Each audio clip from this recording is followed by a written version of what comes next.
recording. Cool. And as I said, I'm going to share and show you one single slide because I really want the time we spend with Cecile and Elena. So welcome to our launch, a new project again with the Association for the Prevention of Torture, APT, an org based in Geneva.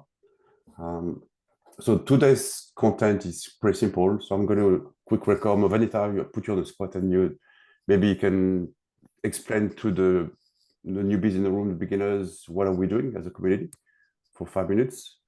Also hoping you to show you the project page where we have the information about the project, more importantly, where the data is, you can download the data. And then handing over to Kevin. I don't know if Victor is online, but Kevin and Victor, as I said before, developed a very interesting, useful social framework that they came up with at a project before. And I thought it was a very good tool for anyone to use. I think they kindly offered the framework and template to be used to anyone. And then most of the call will be basically Elena and then Cecile from APT. So in the call, we've got Cecile. Maybe Cecile and Elena, do you want to say a quick hello, just for 5 seconds? Yes, sure. I mean, is it kind of like a very short introduction of ourselves? Yeah, okay. Very quick. So my name is Cécile Trochu-Grasso. I'm working as a fundraising manager at the Association for the Prevention of Torture, and then I'm going to make a presentation afterwards with my colleague Elena. But I think we should not forget about our third colleague who is here also today and who will take part also in the event presentation. His name is Emilio Congo, so and he's a communication advisor at the APT. So I leave them the floor if they want to just to introduce themselves. So Elena and Emilio. Thank you. Hi everyone. So nice to meet you. My name is Elena. I'm a research associate at the APT as well. I'm really excited for this project, and I don't know, really excited. I'm from Brazil, so it's really nice to meet you all. Hi everyone. My name is Emilio. As Cecile said, I'm the communications advisor for APT. I'm originally from the Philippines, but I'm based in Geneva now. So nice to meet you all.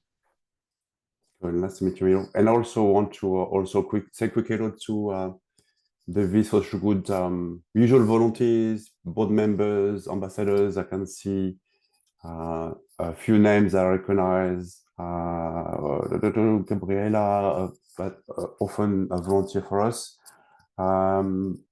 So if you have questions as well during the call, feel free to put information in the chat, and one of those volunteers or ambassadors or community members can just answer your question. Also, Vanita is here. Hello, Vanita from Canada. So Vanita, do you want to introduce yourself and maybe just tell us what we are as a community and what we do as a quick intro? Yeah. Thank you everyone for joining. And again, just amazing to see everyone calling in from around the world at odd hours. That's what makes Viz for Social Good so special. I am the co-executive director, and I also want to congratulate Frederick, who just recently became the co-executive director at Viz for Social Good. We've been around for about 6 years, and our mission is really, straightforward. We help other mission-driven organizations advance their skills in data visualization and help tell the story of their social cause. We've worked with charities around the world, some really small setups to large ones like the UN and World Health Organization, but each with the same goal of enabling them to really bring their data to life. There's just so many stories that are just sitting in the data waiting to be told and to share with the world. While we also while we're really focused on social causes, our volunteer community is just simply amazing. So we support them as well. They're one of our stakeholders. Many volunteers, they joined Viz for Social Good as newbies, or they're seasoned professionals but wanting to pay it back with their talent and skills. But regardless of who joins, we welcome them all, and many of them have actually really thrived at Viz for Social Good. It's helped their careers. So I guess they're one of our stakeholders as well, and we can't be doing what we're doing without our volunteers. Again, we're a fully volunteer-run organization, which also makes us very unique. There's not too many global charities that are fully run by volunteers, so that again is one of our differentiators. And thank you, the APT team, for being generous and offering your data and your time to help us our project. Cool, thanks, Vanessa. And what I like about the project, it's not even started, but I can see some discussion in the Slack channel already. So that's something we're also going to remind is we've got a Slack channel where volunteers can ask questions, and Cecile and Elena will be monitoring your questions. So yeah, the presentation will be shared, Eduardo. So before I open to Cecile and Elena, I thought, Kevin, you could maybe spend 5-10 minutes and present your framework. And as I said before, Kevin is a active participant, advocate. He's from Chicago. He's always plugging this for social good as a community. And him and Victor created an amazing framework, part of a previous project. And I thought that stuff was so cool that they could be shared and others could be using it as templates. So I thought I invite you, Kevin, to tell us what it is. Maybe if you got 5-10 minutes, maybe take question offline or on the Slack channel if people have questions. But you're super kind to share your framework. So over to you, Mike. Okay. And everybody can hear me okay? Yeah. Yeah. Okay. Yeah. Huge thank you, right, Frederick, Vinia, giving us this opportunity. Victor is on the call, and I kind of represent the two of us. And I think this ends up being like a good reciprocal relationship. So for folks that are new, this is the first time that something Victor and I, we put it together for a few conferences this year. And it's one of like our teachable items for anybody in data visualization called the solution framework. So Frederick was queuing it up. This is the first time that there's actually a blurb for it on the project page for Viz for Social Good. But effectively what you'll find is as you dig in there, it'll point you to some resources that Victor and I have already made available to other people, including some examples and stuff. What is the solution framework? If you're new to data viz or new to Viz for Social Good, my main reason for loving this particular community project is it's real data and real nonprofits, right? Real clients. And when you're first starting out, that might not be how you're learning. You might be learning with fake data or clean data from, say, Back to Viz Basics or one of the other community groups, right? And this is real data, right? This is real live data. So the solution framework largely is just teaching people who are getting in. Don't start with grab the data and start making visuals, right?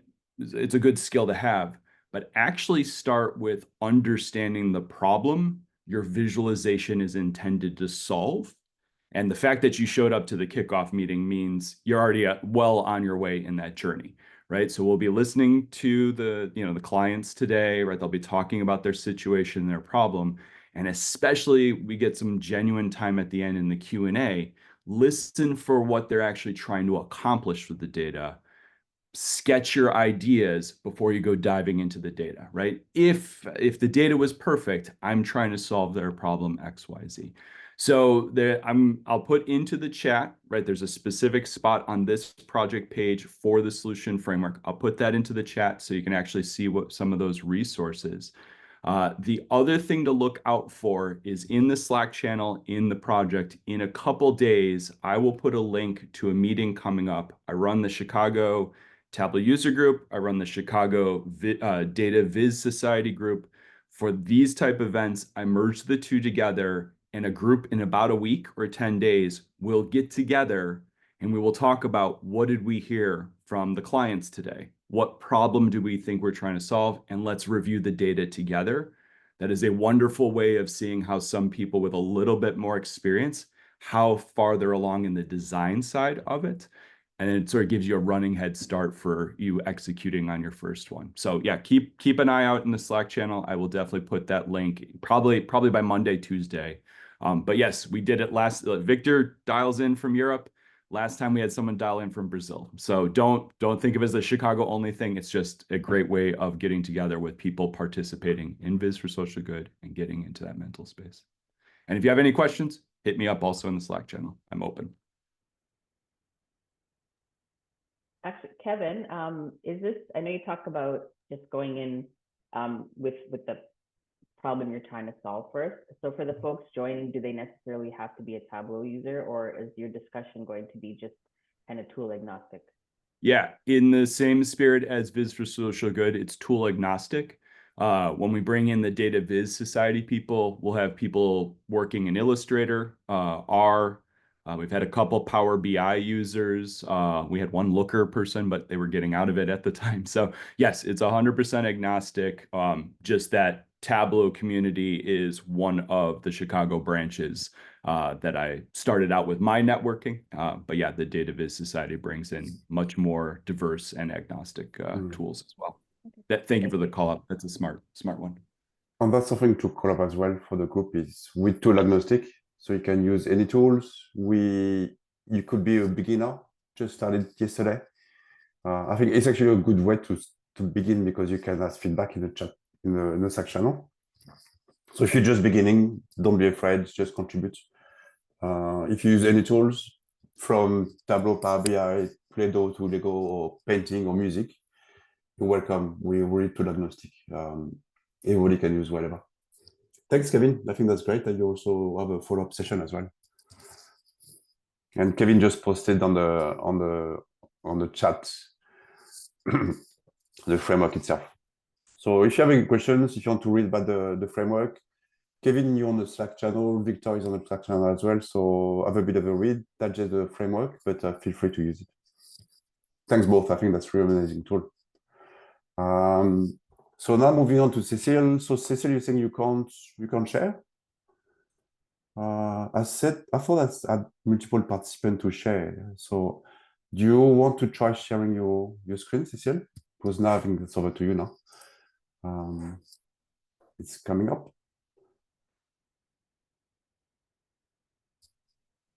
Yeah, great. So now we see your screen. So Cecile, Elena, I don't know who's going to be talking, the two of you or Emilio, but you got some slides, some presentation talking about what you're doing, and you can showcase the data to us and people can ask questions at the end. How's that? Oh, you're on mute. You're on mute.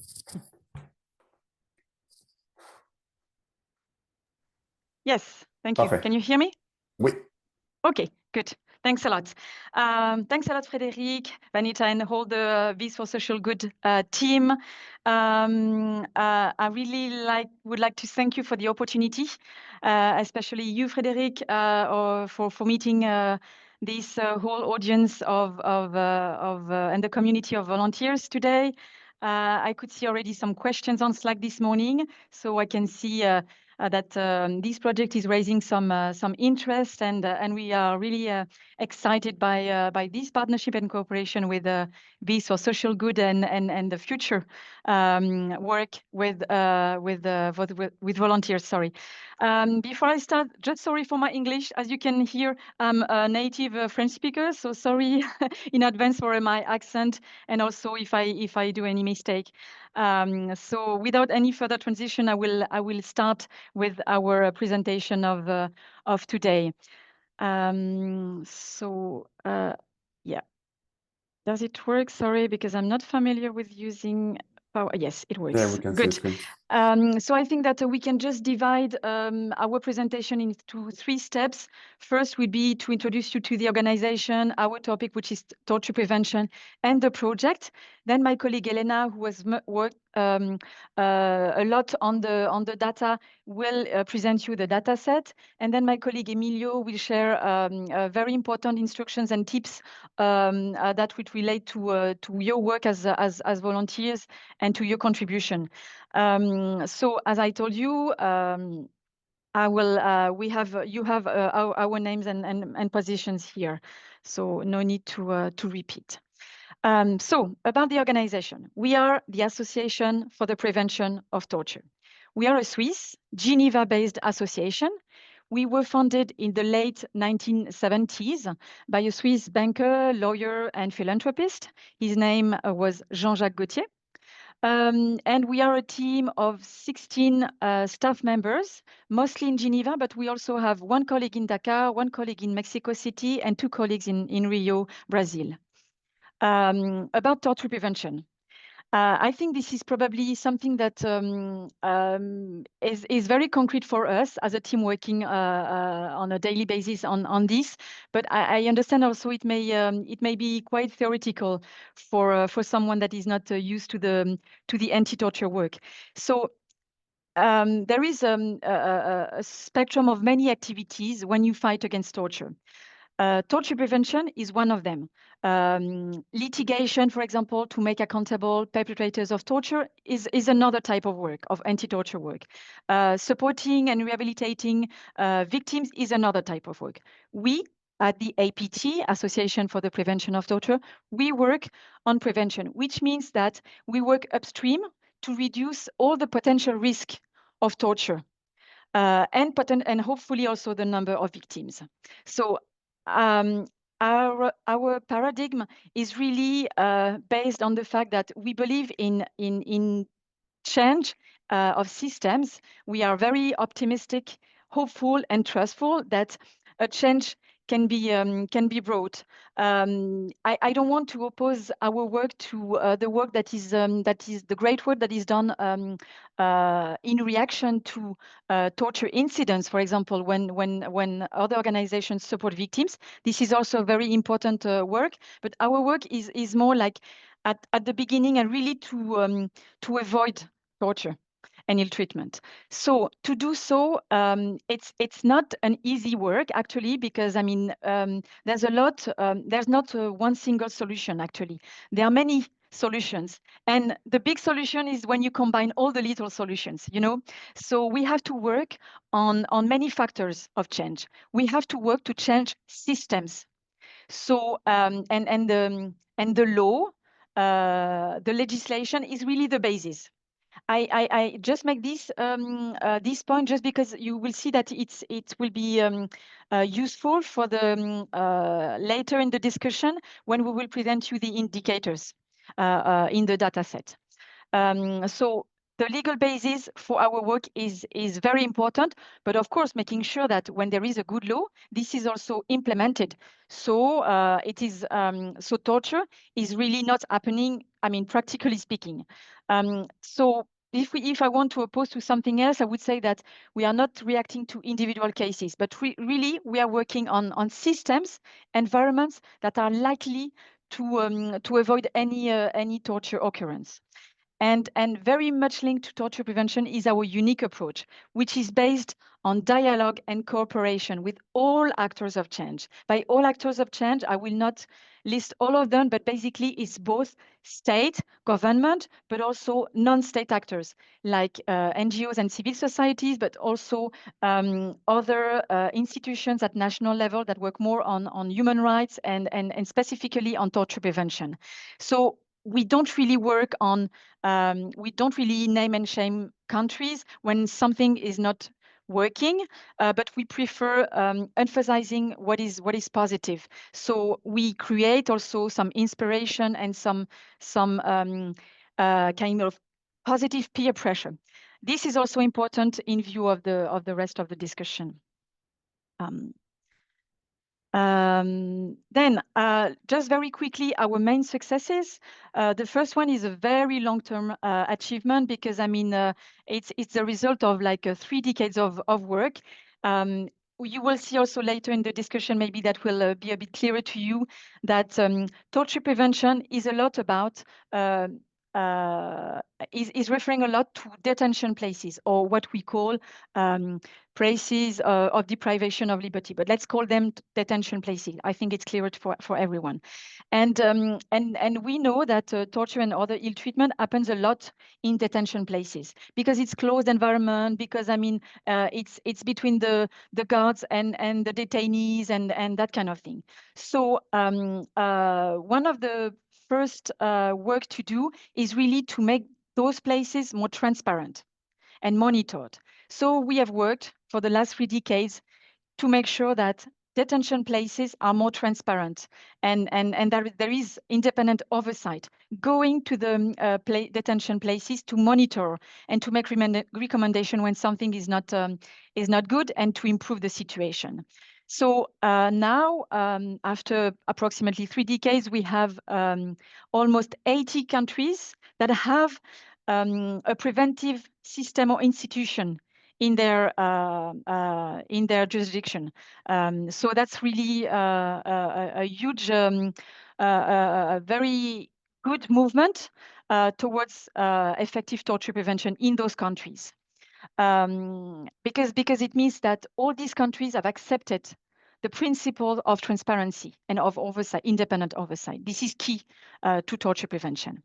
Then also we have done some research about a decade ago. It was about it was to evidence torture, the efficiency of torture prevention. So we could evidence through a major study, academic study, that torture prevention actually works. And there were a couple of preventive measures that were identified as the most effective. And monitoring detention places is one of them. Then also, most recently also, by building capacity of institutions at the national level, we have improved the attention that is given to the situation of women and LGBTIQ+ people in detention. And similarly, also, we have worked with the police in some in a limited number of countries where we can see that they have started being more respectful of the rights of people when people are arrested and detained in police custody.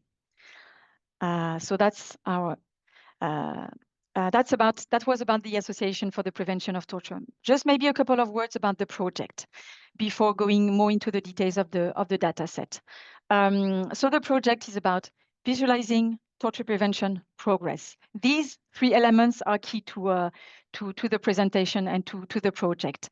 The rationale behind the project is that we realized that it's a bit difficult to measure torture prevention because, I mean, it's something that is not happening. So how do you measure something that is like basically absent? So sometimes it's a bit difficult. But still, because we work on a daily basis on this, so we can observe a lot of things. Also because we have partners at field level, so we have a presumption of progress, of things that are going towards a positive direction. You know, although it's true, every day we can hear many very serious and worrying cases and trends, but still, if you identify some key factors, you can see that there is progress. And now, with this exercise and with this project, we have collected data, and this presumption has been verified that that we have and we have some database evidence that actually there is, in general, over the last 4 decades, some progress. And the objective of the project is really about, the final objective is really about communicating positively about torture prevention progress. And the visualization in that regard is very important. We want to propose to our audiences an inspiring visualization of the progress, but also the measures that can be taken just to also look ahead, look forward. Our key message is really, again, progress of torture prevention over the last 4 decades. So just very quickly, here is a list of the targeted audience. So you can see it's very wide. State actors, non-state actors, in country, but also more globally. So the idea is really that the visualization is very much accessible and provide also a wide understanding to the audience. Then I think that if I remember correctly what we said among the team, I think the floor should be given to my colleague Emilio about this last point before going to Elena. Yes, so just very briefly, Emilio, I don't know. Yeah, so just very briefly, the reason why we actually want to visualize this is because it's very difficult, as Cecile said, to present torture prevention in a positive sense. So when we talk about torture, it's everything is negative. We focus on specific cases, but there is progress that is happening throughout the world, especially in terms of the passing of laws, passing or signing up to international norms that ensure that indeed the country is adhering to these different laws. So it's more a matter of using this to create a narrative for the organization that we can use to show them that, hey, despite everything that's bad that's happening, there is progress that is going on, and that we really are relying on positive visuals. Not that we think that the research is very boring and very long, especially in torture prevention works, but we really want to consolidate the data that we've collected in order to show this positive narrative. So without further introduction, this is Helena to explain the data set, and I think bulk of the discussion will be on the data set. So Helena, you have the floor. Thank you. Cecile, I can't control the slides. Would you mind passing it for me, or should I share my screen just to not lose time? Thank you. So hi everyone. think As it's you good. can also, sorry? Everything good? Okay. So hi everyone. So nice to meet you. My name is Elena. I'm a research associate here at the APT, based on Geneva right now. And let's dig into a bit of the data set. I started actually as an intern at the APT, and this was one of my first projects. So in order to prove our point that torture prevention actually works, and we had many advances since the 1984 Convention on Torture and the optional protocol, which I'll get into in just a few minutes, we try to find how do I say that? We try to find objective and solid parameters that were reliable. So many of them actually have a legal nature, and even if they don't have a legal nature, with legal nature, I mean, for instance, national legislation, international legislation, for, embracing treaties, conventions, for instance, they have some kind of connection with it. And when I get to the indicators, this will be a bit more clear. So the idea was to have objective and solid parameters. You may look at it and say, okay, but I want to insert some data about the cases of torture and litigation and etc. And although we know this is important, we don't deny that at all. We wanted to have a start based on very, very solid elements to avoid subjectiveness and avoid some criticisms, at least for this first start. So after 2 or 3 months, I think, in this project, we embraced 196 states based on the UN database of regions of the world. And this list actually encompasses, as I said, the UN database, which also includes Palestine, the state of Palestine as well. So I think you can pass, Cecile.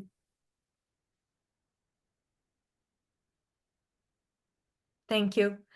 So we actually selected 8 indicators, and I know that many people here are not from a law background, so I'll do my best to explain the concepts in a very accessible way.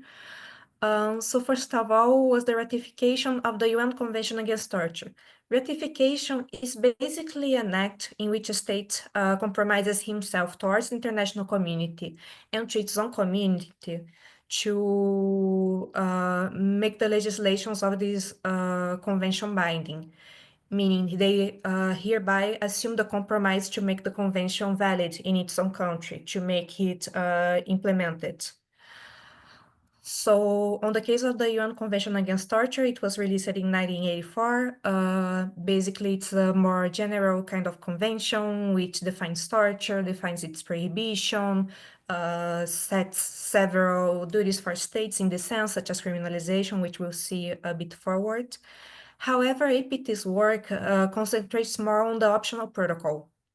The optional protocol was brought some years later, and it has more concrete terms on the idea of prevention. So we'll focus a lot on the idea of national preventive mechanism. What is a national preventive mechanism? As we said, states and civil society should engage in this dialogue, in this debate. Nevertheless, it is necessary to have an oversight body that has some independence, that has the expertise to monitor detention conditions and really make some kind of prediction about the risks of committing torture and treatment or not really. So in this sense, the APT brought this idea of the National Preventive Mechanism, which is what we work a lot with. So the first two are the ratification of the UNCAT, a ratification of the APT. Third, so many UN treaties, after a while, it was realized that, okay, we have treaties, but we don't implement them in practice. We need some experts to tell us how can we do that, review the countries, practices, and etc. So a lot of committees and working groups were created, among them the Committee on the UN Convention Against Torture. And one of its most interesting features is that by ratifying the Convention Against Torture, states have a duty to provide to the committee with a frequency of, I think, 4 years, if I'm not mistaken, maybe more, report on its activities and the state of torture in its country. So one of the interesting points was seeing, for instance, okay, many countries did ratify the OPCAT, the UNCAT. However, how many of them really made this submission? So we said that as one of our first, as the third parameter, yes. Fourth, the prohibition of torture in the Constitution. Of course, Constitution is that really basic document that, not basic at all, but you know what I mean, that really structures the country, structures the government and everything else. Many of them actually most of them have a set of core values that are guiding principles on dignity, for instance, and several of them do have a prohibition of torture within this scope. So we also said that. Fifth, prohibition of torture under domestic law. The idea of prohibition of torture under domestic law was to basically dig into each criminal system and understand if there is a specific law that criminalizes torture in the sense of the Article 1 of the UN Convention Against Torture. For instance, it doesn't make sense for us to just say, okay, torture is a crime.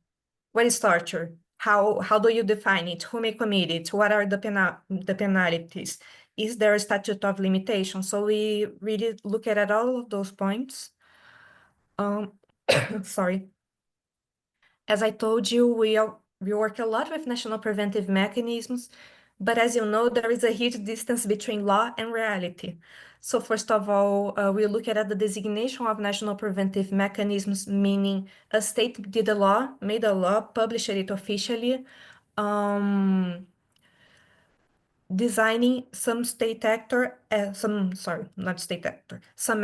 the NPM. However, does this NPM has the budget? Does it has the team capacity? Does it has a proper, functioning structure? Well, this will appear on the next parameter, which is the operationalization of the national preventive mechanism. Yes, which was basically was something more averiguated in terms of communication with the NPMs per se. Yes. So finally, the existence of national human rights institutions, what we call NHRIs. They are basically institutions that are comply with a high level of principles on independence, impartiality, etc. And therefore, they make a very interesting monitoring, advocacy, and research work towards human rights in general. Many of them, in fact, have a sector that it was designated to be the NPM. So it was something that we also look at a lot. You can pass, Cecile. Thank you.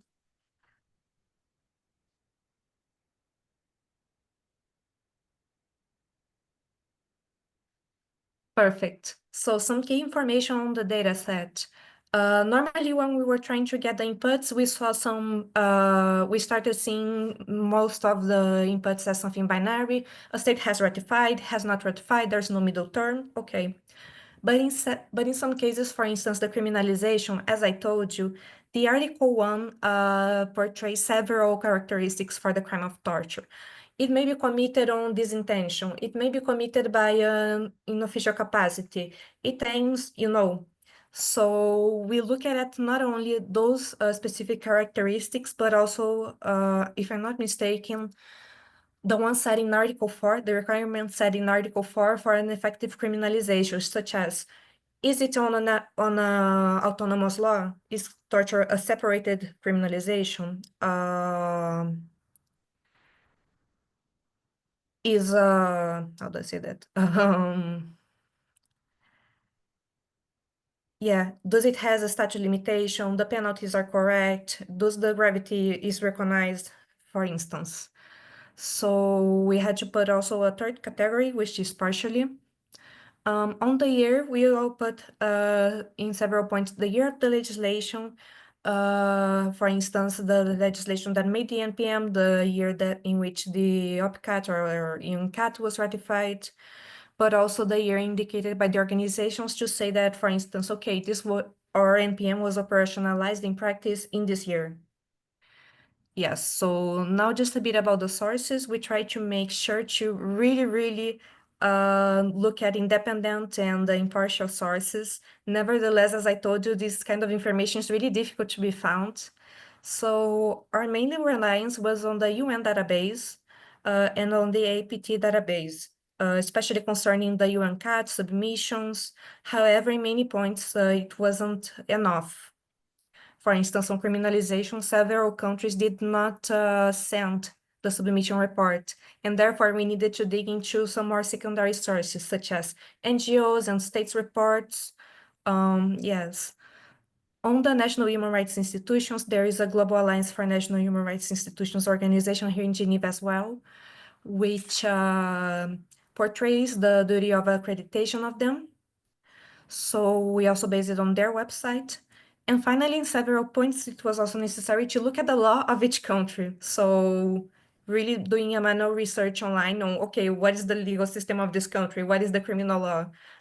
Where can I find torture prevention? Where can I find this kind of thing? Which was also really interesting to do. But anyways, yes, you can pass. Thank you.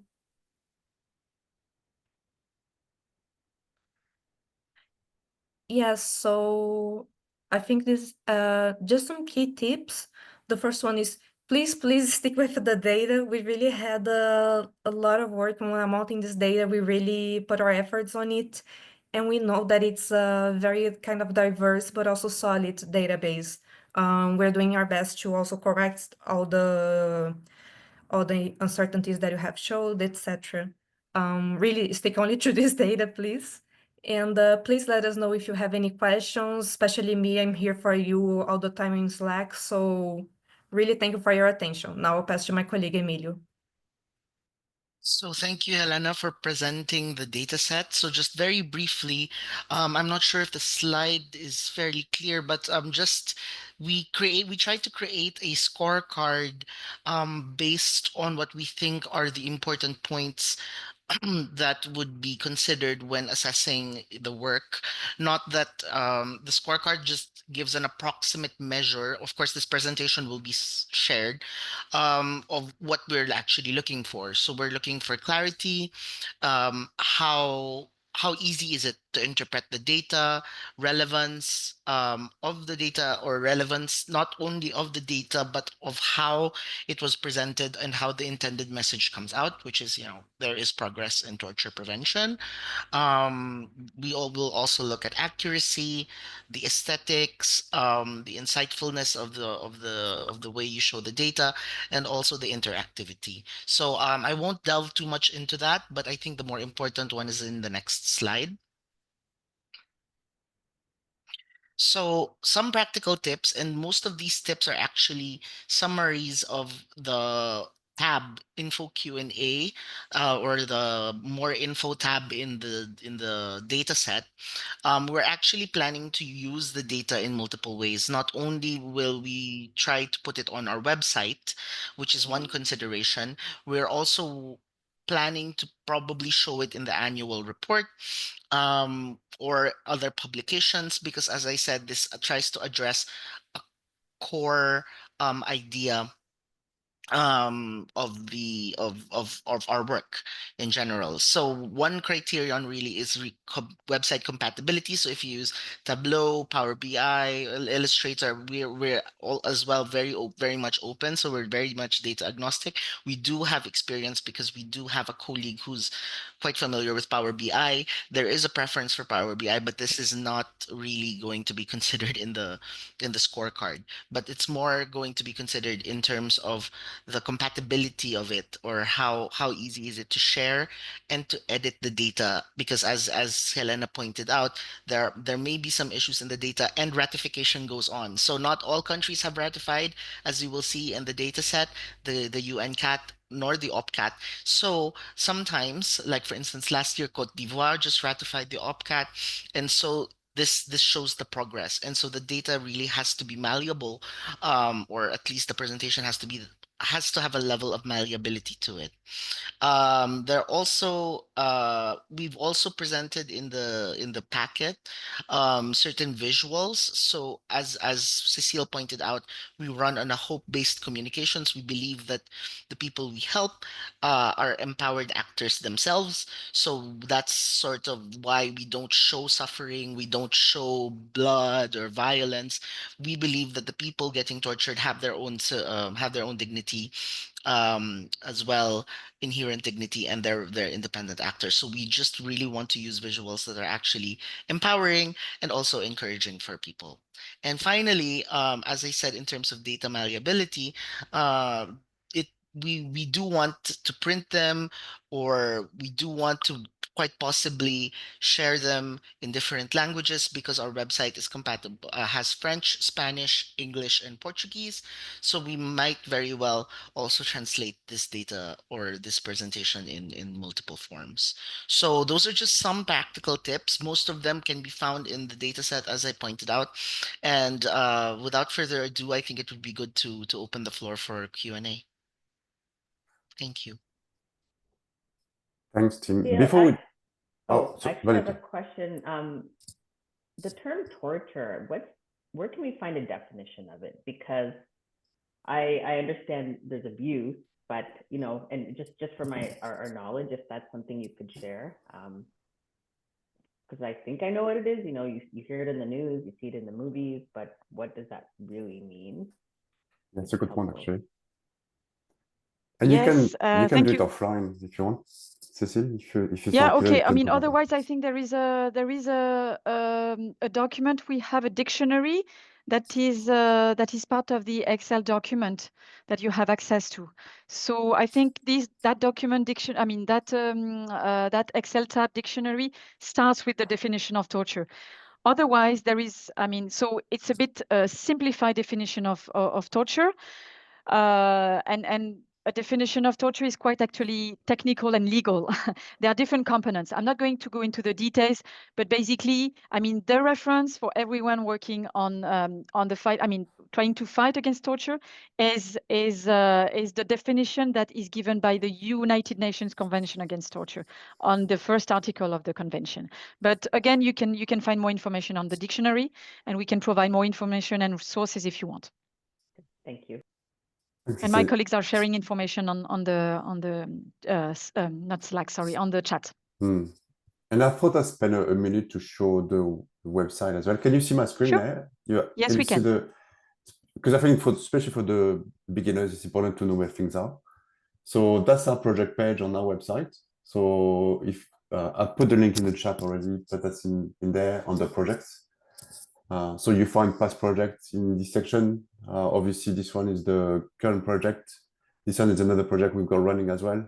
But the one for tonight is this one. So I'm not going to go through the top section because that's the context. That's what the team just introduced. The critical part, I just want to make sure you know where it is the data here. Because sometimes people get lost or don't know where it is. So you basically click on the link there.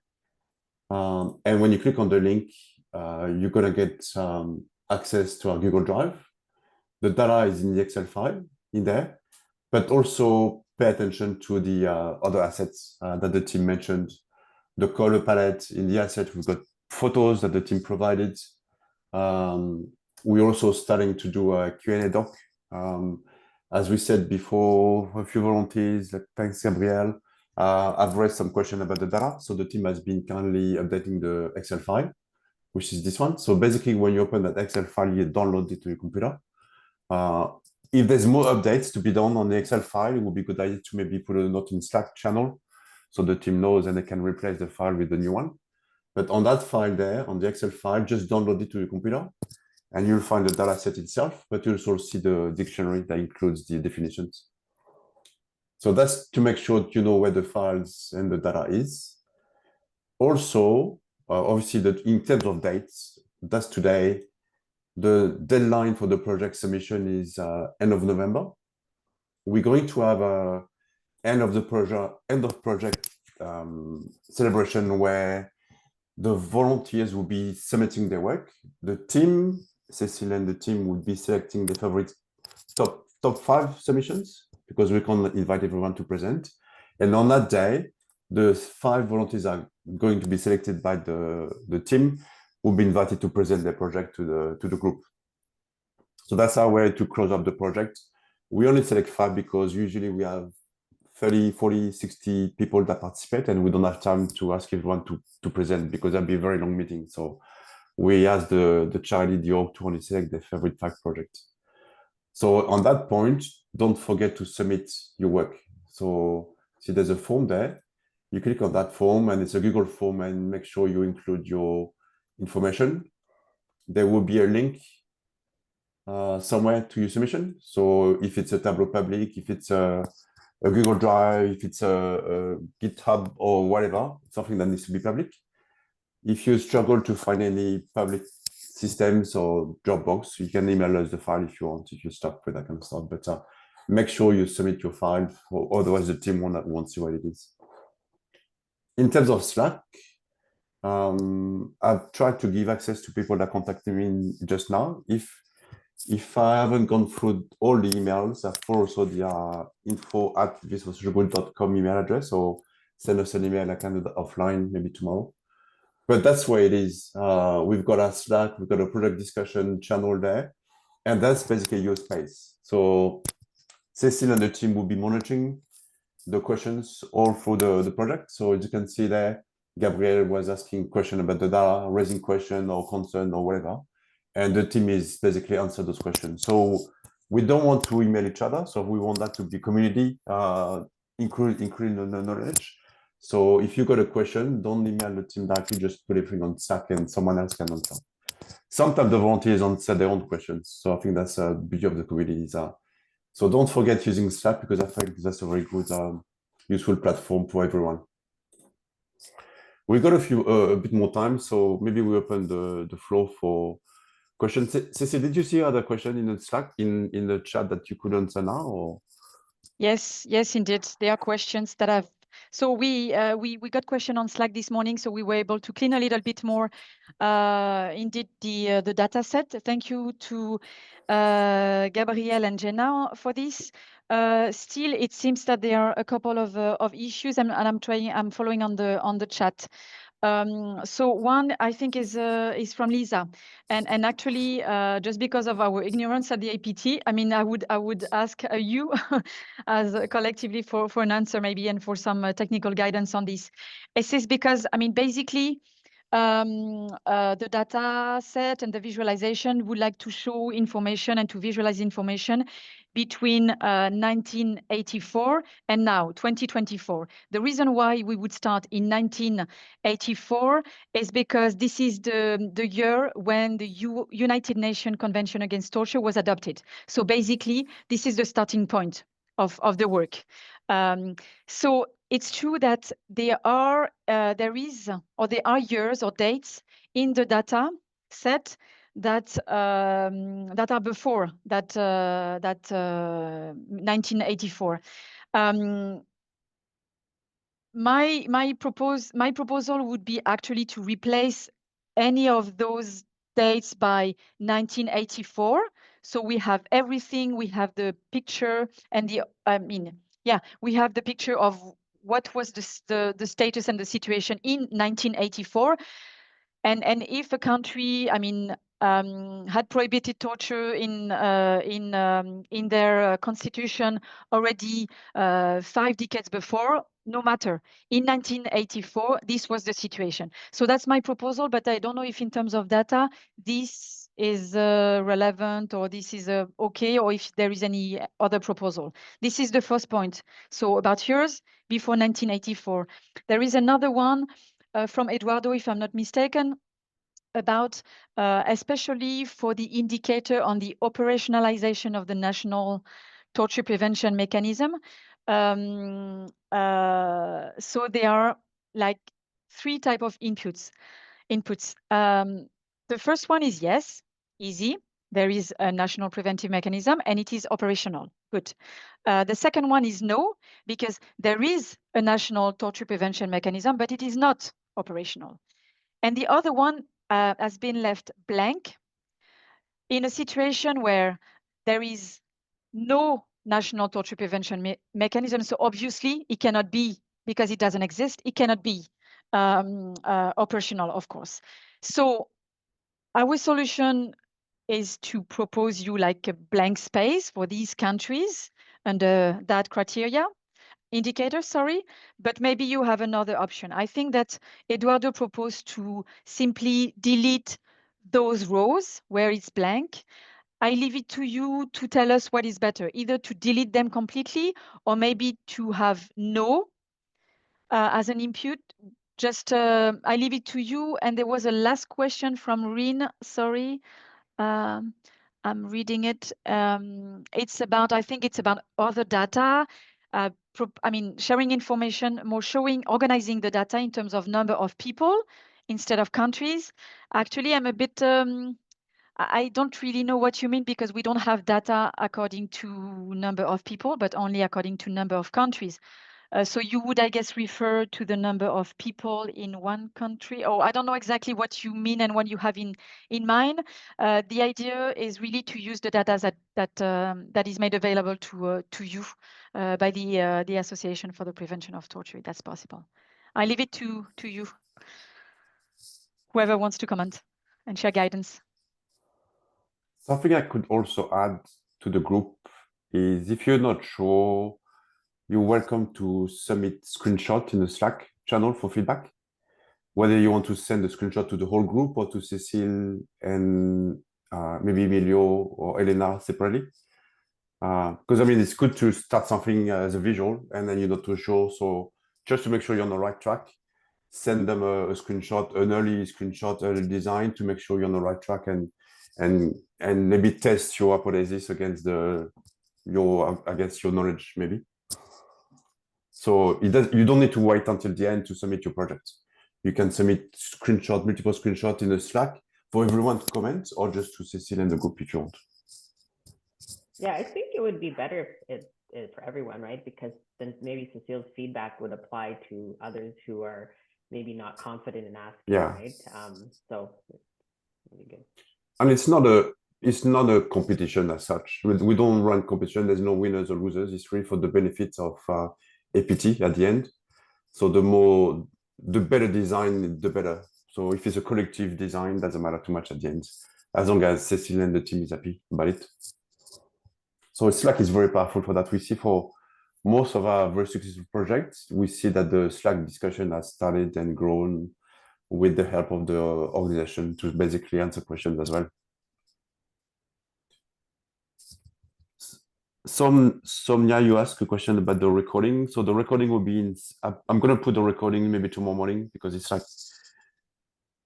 late bedtime for me now, but the recording will be in Slack and also on the project page. So the project page I was showing before, I'm going to put a video recording there for YouTube, so you can watch the recording.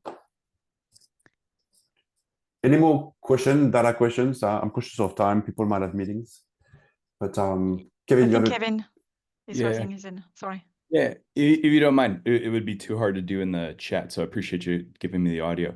You had a wonderful phrase at the beginning when you were saying it's hard to visualize something that's not happening. And then I think for a few of us starting to look at the data, right? And you said stick to these 8 components. So really it's a, you know, a lot of us are starting to imagine a visualization of like, look how it's expanding over time. Ignore the visual part, ignore the how-to, right? This kind of goes back to our solution framework. Like, what story or what answer are you hoping it says? So you're talking to someone from the UN, or you're talking to a country that you're hoping will increase their adoption. Like, look at this visual. Is the story you're hoping it shows them is, look at how much these protections have expanded to other countries over time, and that's the indicator of success? Or is there some other like what you want to tell them, like what you want to demonstrate as effective or as impactful?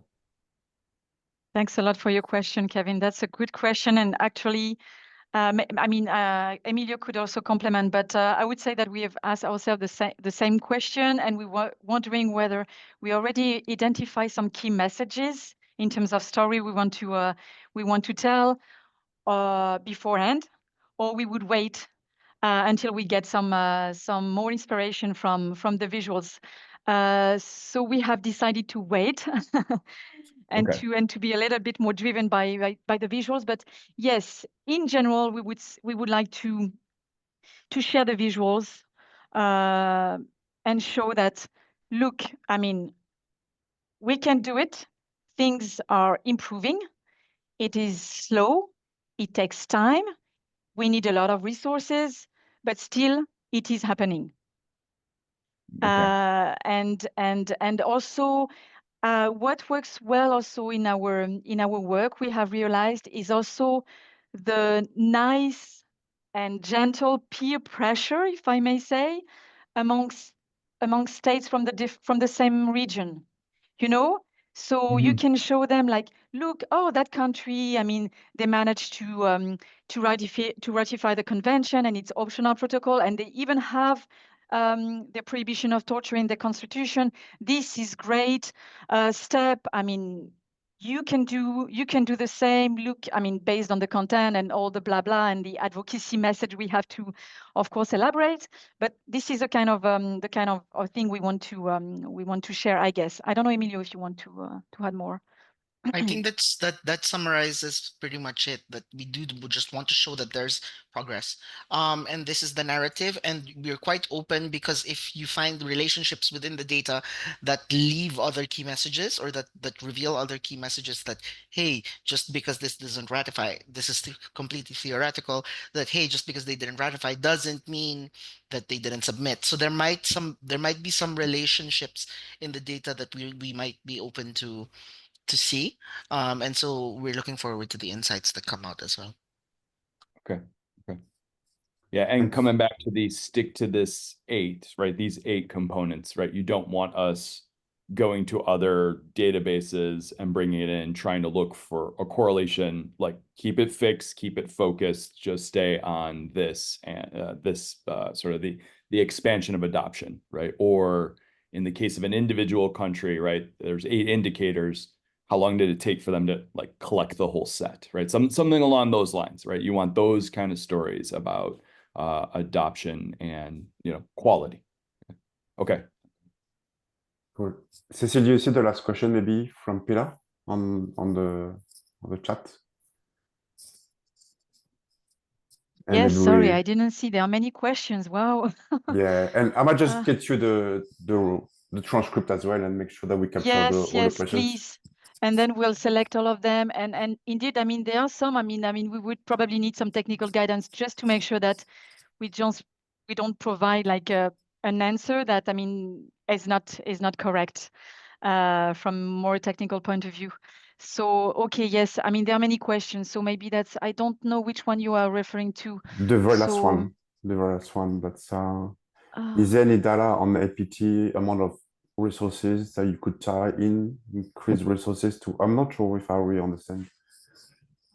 So we have a lot of resources. Yeah, Peter, do you want to come off mic if you can explain quickly? If you're still around. Can you hear me? Yeah. Yes. Yeah, no, I just meant if there was any data like on maybe the amount of funding or the increase in amount of staff, maybe that you could. I just thought it'd be a good narrative to drive the story of okay, look, we had increases resources from this year, and this is when wider adoption in these. That was the point, basically. Yeah, thank you. I mean, this information is to some extent available under the APT website, sorry, which is www.apt.ch under the annual reports webpage. It doesn't give too much details, but still, information on our finances, for the last few years. It's just that this progress on torture prevention, of course, there is contribution from the APT, for some more than others, but I would not attribute all the progress to the APT only. So I would not necessarily correlate the resources, the APT and the growth, if any growth, or the resources of the APT to the progress. So I recognize that could be interesting information, but I think that would also be limited information, and the correlation, I think, is limited. So information is available if you want to have a look on our website, but I would not necessarily add it to and take it, as part of this exercise. Thanks, Cecile. I'm conscious of time, so what we can do is we can scan the transcript of the chat and turn that into the QA that we post on the Google Drive. I'm going to share the recording, put it on our Slack, on our YouTube channel, on the project page as well. But please, if you have questions, I saw a question about typos in countries, put those questions in Slack, and then Cecile and the team would address them. Thanks a lot to our volunteers. It's a simple data set in terms there's not too much columns and rows, but it's a complex topic. So use Slack and use the team knowledge to basically ask questions and then ask for feedback. I think that's critical. So Cecile, Elena, Emilio, thanks a lot for your time. I think that's an amazing project. Very good cause, very good topic, important topic. So Vanta, did you want to close off and say something else? But I think we can probably wrap up because we could talk for hours. Thank you, everyone. This is amazing. And again, thank you for the work that you're doing, Cecile and team. Thanks a lot. And yeah, please use Slack. I think Slack will be your best friend for that project, I think, because it's complicated. Thanks a lot. Bye, everyone. Thank you, everyone. Thank you. Thank you so much, everyone. A pleasure to meet you. See you soon. Bye.